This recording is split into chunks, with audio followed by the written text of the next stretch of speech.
Hello दोस्तों, स्वागत है आपका हमारे YouTube चैनल में। आज की इस वीडियो में हम कक्षा 12 के चैप्टर पुरूरवा को पढ़ने वाले हैं, जो कि रामधानी सिंह दिनकर जी द्वारा लिखा गया है। इसकी हम संपूर्ण हिंदी व्याख्या देखेंगे। चलिए शुरू करते हैं। तो पुरूरवा में उर्वशी नामक एक अप्सरा रहती है, जो कि स्वर्ग से आकर एक नदी पर, एक सरोवर पर उतर जाती है। उसकी भेंट पुरूरवा से होती है और पुरूरवा उस पर मोहित हो जाते हैं। वे उर्वशी के समक्ष अपनी शक्ति का परिचय देते हुए कहते हैं कि कौन है अंकुश। अंकुश अर्थात नियंत्रण या प्रतिबंध। पुरूरवा कहते हैं कि मैं उस अंकुश या प्रतिबंध के विषय में नहीं जानता हूँ। वह कौन है, इसे मैं भी नहीं पहचानता हूँ। मैं इसके बारे में नहीं जानता हूँ, पर सरोवर के किनारे कंठ में जो जल रही है, उस तृषा, उस वेदना को जानता हूँ। किंतु मैं उस तृषा अर्थात प्यास, मैं उस प्यास और उस वेदना, वेदना अर्थात व्यथा, मैं उस प्यास और व्यथा के और घोर यंत्रणा को जानता हूँ, जो इस सरोवर के किनारे कंठ में जो जल रही है, जो इस सरोवर के किनारे मीठी कसक बनकर मेरे कंठ में जल रही है। सिंधुसा उद्दाम, उद्दाम अर्थात उद्दंड, अपरंपार मेरा बल कहाँ है। पुरूरवा कहते हैं कि सिंधु के समान मेरा प्रबल और उद्दंड बल कहाँ चला गया। गूंजता जिस शक्ति का सर्वत्र जय जयकार, मेरे जिस सामर्थ्य और शक्ति की जय जयकार सर्वत्र हर जगह पर या दसों दिशाओं में होती थी, वह मेरा बल, उद्दंड बल कहाँ चला गया। उस अटल संकल्प, अटल अर्थात जो टाला ना जा सके, उस अटल संकल्प का संबल कहाँ है। उस संबल अर्थात सहारा, मेरे उस अटल और ध्रुव निश्चय का सहारा इस समय कहाँ है, कहाँ चला गया है। यह शिला सा वक्ष, ये चट्टान सी मेरी भुजाएं, वक्ष अर्थात सीना, मेरा वक्ष स्थल शिला के समान दृढ़ है और ये चट्टान सी मेरी भुजाएं, और मेरी भुजाएं चट्टानों के समान मजबूत हैं। सूर्य के आलोक से दीपित समुन्नत भाल, भाल अर्थात मस्तक, समुन्नत अर्थात उन्नत। सूर्य के आलोक, आलोक अर्थात प्रकाश से, दीपित अर्थात प्रकाशित। मेरा उन्नत मस्तक सूर्य के प्रकाश के समान प्रकाशित हो रहा है या आलोकित हो रहा है। मेरे प्राण का सागर अगम, अगम का अर्थ होता है जहाँ कोई नहीं जा सकता।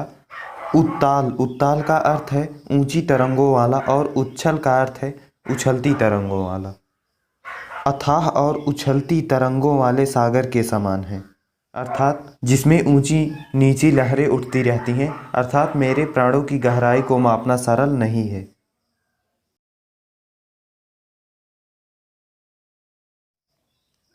सामने टिकते नहीं वनराज। पुरूरवा कहते हैं, हे उर्वशी, मेरी शक्ति के सामने वनराज सिंह भी नहीं टिक सकते या नहीं ठहर सकते। पर्वत डोलते हैं और मेरे भय से पर्वत भी कांप जाते हैं।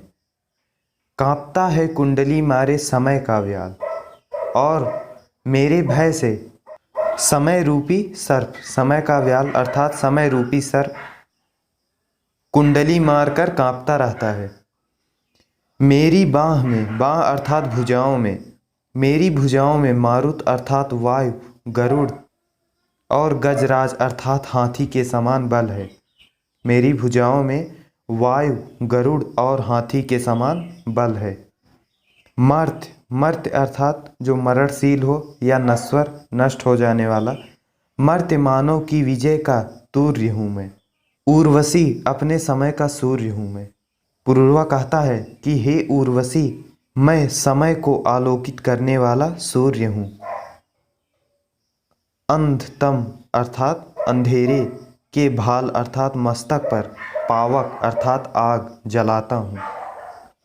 अर्थात मैं अंधकार के भाल पर, अर्थात मैं अंधकार के मस्तक पर अग्नि शिखा को प्रज्वलित कर उसका विनाश करने में सक्षम हूँ। बादलों के शीश पर स्यंदन चलाता हूँ मैं। स्यंदन का अर्थ होता है रथ।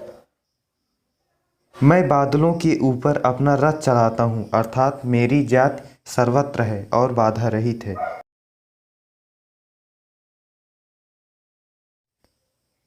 पर न जाने बात क्या है। इन पंक्तियों में पुरूरवा अति वीर पुरुषों के भी नारी के सौंदर्य के समक्ष नतमस्तक हो जाने पर आश्चर्य व्यक्त करते हुए कह रहे हैं, पर न जाने बात क्या है। पुरूरवा अपनी वीरता का बखान कर उर्वशी से कहते हैं कि वे अब तक इस रहस्य का पता नहीं लगा सके कि इंद्र का आयुध पुरुष जो झेल सकता है। आयुध अर्थात अस्त्र या वज्र, कि जो महावीर रणभूमि में इंद्र के वज्र का सामना करने से भी पीछे नहीं हटता और सिंह से बाहें मिलाकर खेल सकता है, और जिसमें शेर के साथ बाहें मिलाकर खेलने का सामर्थ्य हो, अर्थात जो इंद्र और शेर को भी परास्त करने में सक्षम हो। फूल के आगे वही असहाय हो जाता है।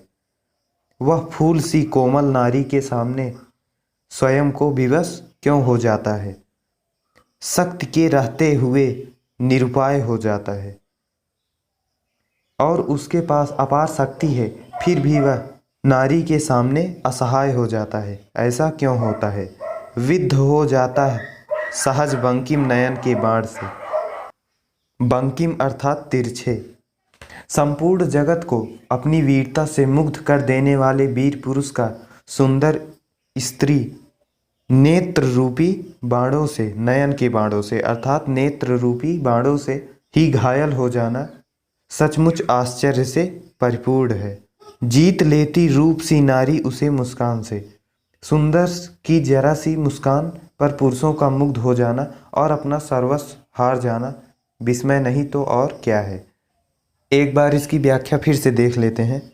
पुरूरवा अपनी वीरता का बखान कर उर्वशी से कहते हैं कि वे अब तक इस रहस्य का पता नहीं लगा सके कि जो महावीर रणभूमि में इंद्र के वज्र का सामना करने से भी पीछे नहीं हटता, जिसमें शेर के साथ बाहें मिलाकर खेलने का सामर्थ्य हो, अर्थात जो इंद्र और शेर को भी परास्त करने में सक्षम हो, वह फूल सी कोमल नारी के समक्ष स्वयं असहाय क्यों हो जाता है या विवश क्यों हो जाता है। अपार शक्ति का स्वामित्व रहते हुए भी वह नारी के समक्ष असहाय क्यों हो जाता है। संपूर्ण जगत को अपनी वीरता से मुग्ध कर देने वाले वीर पुरुष का सुंदर स्त्री के नयन के बाण से, सुंदर स्त्री के नेत्र रूपी बाणों से वह सहज ही घायल हो जाना सचमुच आश्चर्य से परिपूर्ण है। सुंदरी की जरा सी मुस्कान पर पुरुषों का मुग्ध हो जाना और अपना सर्वस्व हार जाना विस्मय नहीं तो और क्या है। तो आपका ये चैप्टर यहीं पर ख़त्म होता है। आपको ये वीडियो कैसा लगा कमेंट करके ज़रूर बताइएगा। वीडियो पसंद आया हो तो वीडियो को लाइक कर दीजिए, और अगर आपने अभी तक हमारे चैनल को सब्सक्राइब नहीं किया है तो सब्सक्राइब कर दीजिए और बेल आइकन को प्रेस ज़रूर कर दीजिएगा, और कमेंट करके बताइएगा कि आपको वीडियो कैसा लगा। कक्षा 12 के हिंदी काव्यखंड के जितने भी चैप्टर्स हैं सभी की हिंदी व्याख्या की वीडियो आपको हमारे चैनल पर मिल जाएगी प्लेलिस्ट में। प्लेलिस्ट की लिंक आपको डिस्क्रिप्शन में मिल जाएगी, वहाँ से आप किसी भी चैप्टर की हिंदी व्याख्या देख सकते हैं। So thanks for watching. मिलते हैं अगली वीडियो में।